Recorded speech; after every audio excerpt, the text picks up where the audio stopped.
Want quicker access to the Obsidian commands you use most often?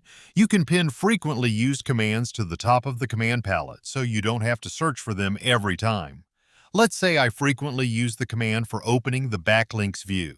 Normally, I'd open the command palette and start typing backlinks to find the command. But if I use it regularly, I can pin it so it's always available at the top.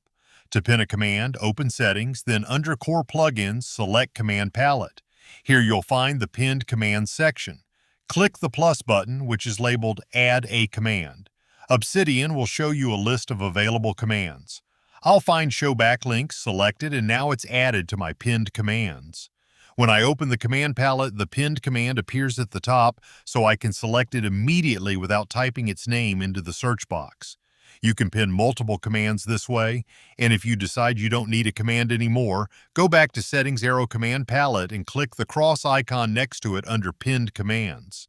It's also worth mentioning that pinned commands are different from hotkeys.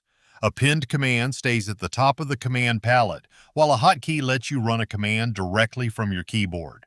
So if you have a few commands you use frequently but don't want to memorize keyboard shortcuts for them, pinning them can be a really convenient option.